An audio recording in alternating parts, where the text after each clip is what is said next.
been 7 years since Bellator was in Arizona here in Phoenix. Just does it feel kind of cool to get back to cities that maybe haven't been to in a while? You know what? And I don't think we were here. I think we were at another location. You're at Grand Canyon University. Yeah, much different, feeling. And these are much bigger fights. So to me, I've always loved this area. I love Phoenix. Always had some great fighters come out of here. And I said, let's go to Phoenix when Bader continued in the tournament, and Brenson's here, and Henry Corrales is originally from here. It just made a lot of sense, and I'm glad we did it. Yeah, and you got Benson and Maria Henderson fighting on the card. This is the second time, I believe, that you've had a wife and the husband fight. The Kings were last time, I think. Are you becoming a couples therapist? What's going on here? You know what? Listen, she really wanted to do it, and we said, "Hey, let's do it. This will be fun. It'll be great. It'll be great." And Benson's in a tough fight. She's in a tough fight. You know, what they say: a family that kicks together sticks together. So there you go. Would you ever consider, depending on how the night goes, but would you consider the Henderson-Melendez rematch and the Kerry Melendez versus Maria Henderson on the same night? Boy, that's. Gilbert's obviously. I think he's retired now, but you know what, Kerry. I think we're gonna have her start fighting again in the beginning of the year.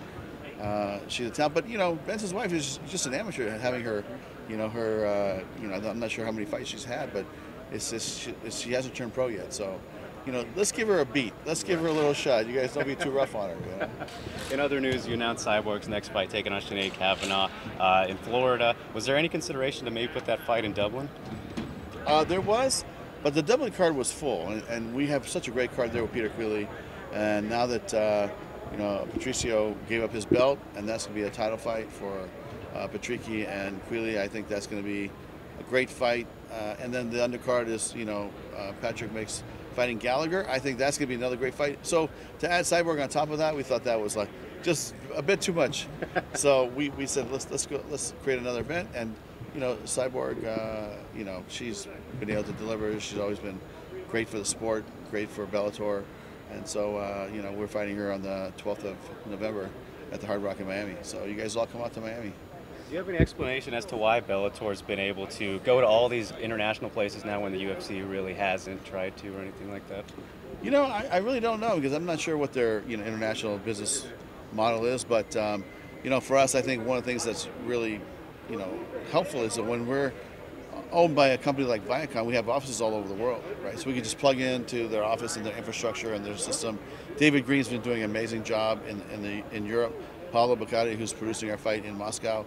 I mean, these are friends of mine for many years, and we worked together for a dozen years or so, and more with Paulo, probably 20 years. And so they understand the martial art fight business. But they're there, and there's boots on the ground in Europe. And so there was a scenario really where the London fight might have happened without any of us, right? Meaning our staff wouldn't be able to go. Our staff wouldn't be able to go to Moscow. So I told them, I said, guys, if that happens, you guys got to take the show and run it, bring the live feed back. It's going to be a TV show for here. But we're not going to stop. You guys have to make this happen. So, make a long story short, it's, we have boots on the ground that can produce these fights and make these fights happen without the U.S. team going over there necessarily. It's easier when we do, but there was a backup plan to activate and make these fights happen with or without us. Speaking of Europe, what did you think of MVP versus Douglas Lima? Did you agree with the decision? What did you think of that whole thing? Listen, I'm not going to question the judges' decisions, right? That's really something, as a promoter, it's probably not a good idea to do. But listen, they're 1-on-1. If they want to have like a trilogy at some point, great. And I thought it was a great promotion. I thought it was a great event, and it was quite a big show. So for me, it checked a lot of the boxes, and we'll definitely be back in London, and MVP will probably fight there sometime, March or April next year. So we'll keep that train going. Do you think that was enough for MVP to earn the next shot at Yaroslav Amosov, or do you guys have other plans? I mean, look at the rankings. He's the #1 contender, right? So he'll have the first shot. And I heard that there was talk about he wanted to fight Amosov, and then he wanted the strap. And then after, he was like, I want a trilogy with. So we haven't figured that part out, and we'll probably address it with him. I wanted to give him a couple of weeks just to relax. Hey, go relax, go spend time with your family. I heard that was the best training camp he'd ever had. and that he was in the best shape of his life. And that's a lot of sacrifice, these athletes go through when they're in that kind of shape training for a fight of this magnitude. So, we'll probably address that in the next week or so. And I know AJ McKee's going to be here with Jalen Bates this week. You plan on sitting down with him and trying to figure out when he's ready to come back? Yeah, because we'd love to get him back in the cage as soon as possible. And as early as maybe the end of this year, beginning of next year. Came off of a big win against Patricio. So, to me, the answer is yes. We'd love to have him back as soon as possible. Last one for me. You just talked about a couple more shows this year. What's kind of how many more do you think we're looking at after Miami? Do you think we'll squeeze in a couple more by the end of the year? Definitely after Miami, we'll have at least one more. Yeah, one more fight here in the United States before the end of the year. Great, thanks. Looking at your last few Grand Prix, especially the welterweight one, I think fans were hoping to see the rematch between Rory and Lima in the finals. They wanted to see Fedor in the finals. They wanted Patricio, AJ, and it all worked out. And now this tournament, a lot of the big names have fallen out. So how would you say this Grand Prix has gone compared to the other ones? I'll tell you, I think it's gone great. And, the situation with Rumble, it is what it is. I mean, the guy is not healthy to fight, and health and safety is the number one concern, for us. We can't put an athlete in here or try to push an athlete if he's not ready and he's not healed up. And when he's ready, we'll have him back. And that's how I feel. So there'll be other opportunities. If he's ready to come back, we'll be here open arms for him. So that was like a little pivot for us. But to have this situation, now you have a Rocky story, right? This is a big fight. Daniel Cormier story. Yeah, this is the Daniel Cormier story all over again if you think about it. I was telling the other gentleman over there, Daniel Cormier wasn't even the first alternate. He was the second alternate. And I forgot the other guy's name, but it was Bobby Lashley and another gentleman that was the first alternate, and then Daniel was the second alternate. So to me, look at what happened with Daniel, and when, not to make this about DC because he's a great guy, but I want to talk about my guys, right? But it's this is the same type of story, and it's like the Rocky story. This is the underdog story. Look, this kid has nothing to lose but to go out there and go for it, right? He's got nothing to lose. He's going to go out there and he's going to fight, and he's fighting a killer. Nemkov is no joke. You guys know. To me, he's the best 205er in the planet. Until somebody beats this guy, I think he's the best 205er in the planet. Period. What was your process of choosing Anglickas to step up against Nemkov? Because obviously Carl is fighting earlier in the night. He's beaten Nemkov before. So why did you go with Julius Anglickas? Well, he came off of a 9-fight win streak, and we asked him back in April when we started, and so he was already the alternate at that point. So it's just a matter of plugging him in. And so when this opportunity came up, we called him. He accepted, and that's what happened. Do you think Nemkov has the potential to be the best fighter on just the roster in general, outside of the light heavyweights? I know everyone points to AJ, but if you look at Nemkov, to go off of that, you've heard the knocks on MVP, fights people maybe not at his level. Nemkov, you gave 5 champions right out of the gate. So what did you see in him that you just threw him right to the wolves right away? I saw him fight a couple fights in Japan, and I said, this guy is going to be really, really good. He just needs more experience. And then we signed him. Fedor, who is his coach and advisor, said he's ready to fight anybody, and here we are. But don't knock MVP. Come on, fight. He just fought Douglas Lima. I'm sure you hear what the fans say online. Well, you know what? I think the fans are too hard on him. Honestly, It's like, look, this guy is super talented. He's super fast. He's the #1 contender. He didn't get there just by fighting scrubs. He fought Douglas Lima twice, right? Didn't work out the first time.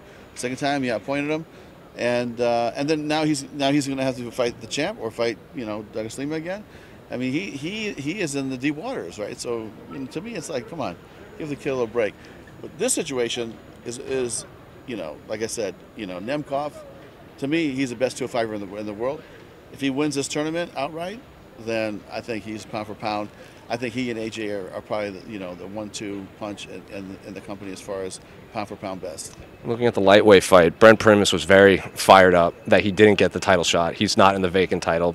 Benson's word were, if I don't have anything positive to say about not getting it, I'm not going to say it. They both seem a little confused that they weren't in it, so what do you say to that? Okay, listen, I get it, but the situation was, one of the situations was that when Patricio said, he's going to give up his belt, it was very specific, like, I'm giving up my belt for my brother to fight for the belt. So, listen, keep winning. What I'll say is keep winning, and then you'll get your shot, right?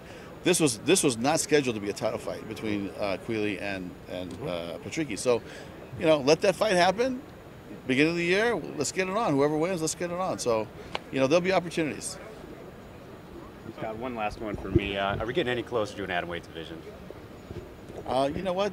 That conversation hasn't gotten too far yet in this company. We only have so many TV dates. I want to make sure that the amount of fighters that we bring on, that we can keep them busy and keep them active. And I think that it's possible, but it hasn't really got too much traction yet. All right, I guess one last one for me. But Horiguchi, we're getting towards the end of the year. You think he'll fight in Ryzen again before fighting in Bellator? Or what are you thinking next for him? Well, I can tell you this. Horiguchi's next fight will be against a big. It'll be a big fight. It'll be here in the U.S. and it's going to be a great. I can't tell you what it is. Does the last name begin with Pettis? Oh, we'll see. We'll see. Boy, but it's going to be fun. It's going to be a lot of fun, and it'll happen here in the United States before the end of the year. Scott, is there a fight other than the main event or co-main that you're really looking forward to? Maybe one on the prelims.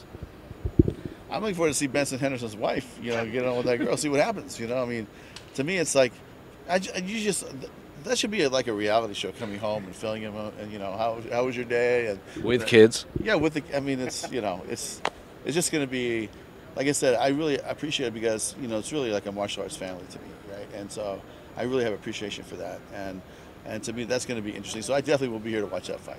Was there a thought of having Nemkov hold off another month and fighting in Russia with Fedor? Not really. No, we felt that Nemkov could be here. Fedor, listen, that is probably the greatest Russian MMA fight card ever put together, right? Because you have Fedor fighting, on the card. You have Usman, you have Minakov, right? We have so many great fighters. Kreshkov, unfortunately, is not on the card anymore. But when I look at that fight from the top to bottom, it is a stacked card. And Nemkov should be here fighting in Phoenix, defending his belt. And this is the next step for him. And whoever wins tomorrow night's fights, the two fighters will be fighting for $1 million, plus their purses, sometime, I think, in the early first quarter. And unfortunately, there was a death in the combat sports world. Justin Thornton died in bare knuckle. I just wanted your thoughts on. Yeah, I read about that. I don't follow like bare knuckle boxing too much. I don't know what kind of rules and regulations or what kind of testing they do and things like that. But I would just urge, them to really, or anybody that's in the bare knuckle business, like, it's being allowed by commissions, And at first I was like, this is unbelievable, right? It took us how many years to get MMA legal, right?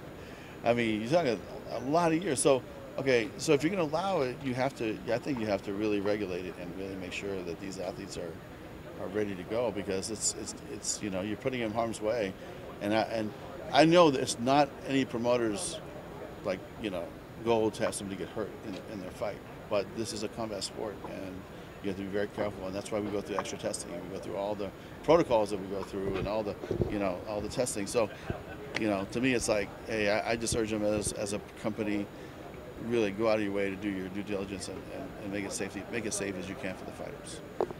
Is there any updates on Big Tuna and Valerie Loreda's next fights? Big Tuna.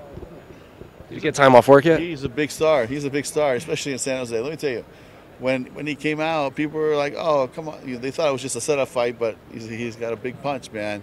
He's a big star in San Jose. We're gonna bring him back over there and have a fight. But he told me he couldn't fight anymore because he had to take time off. And I said, "Well, we should talk about that. We should make something happen for you." But what a character, man. He loved it. He was out in the crowd and he was having a good time. So big star. And Valerie, I think Valerie's scheduled to fight in Miami.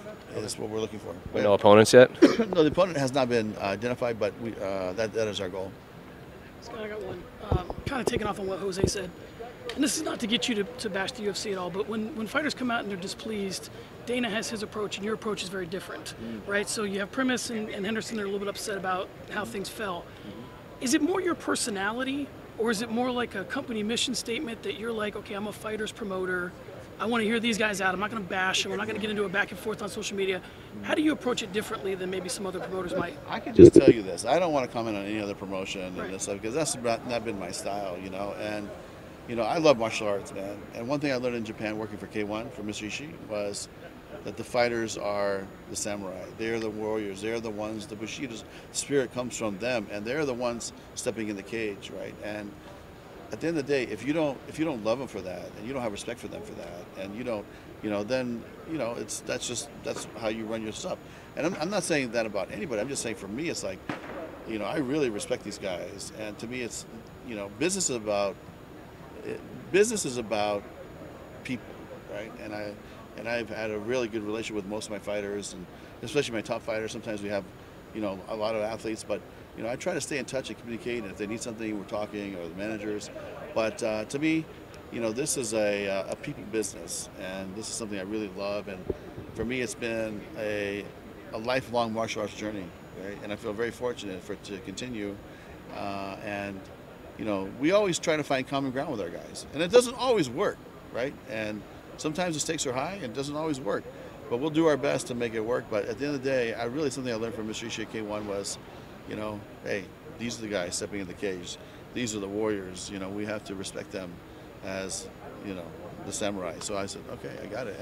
And I really try to implement that into my philosophy and of operating a fight company and having a business with a, you know, a relationship with the fighters and managers, and you know, it's integrated into I think our company philosophy, to be honest, and not just with the fighters, but with the staff and with everybody. You know, it's a good thing, I think. And Kai Kamaka III is once again under the Bellator banner. How excited are you to be working with him again? And what was the conversation like in re-signing him? Yeah, we talked to his manager, and you know, he wanted to come back, and we said, hey, let's give him a shot. You know, to me, I think he still has some fights left in him. I thought he was talented when he fought for us, and you know, anybody could run into problems anywhere, and you know, you have a little skid here, a little skid there, but let's see what he has left. We're gonna give him an opportunity, and it's gonna be up to him. He's gonna, you know, definitely be thrown into some deep water right away, and if he performs, great.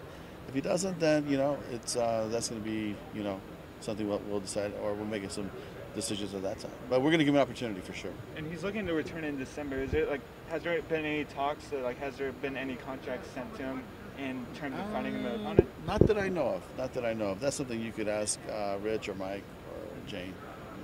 Thank you. Okay, guys. Thank you. Appreciate you.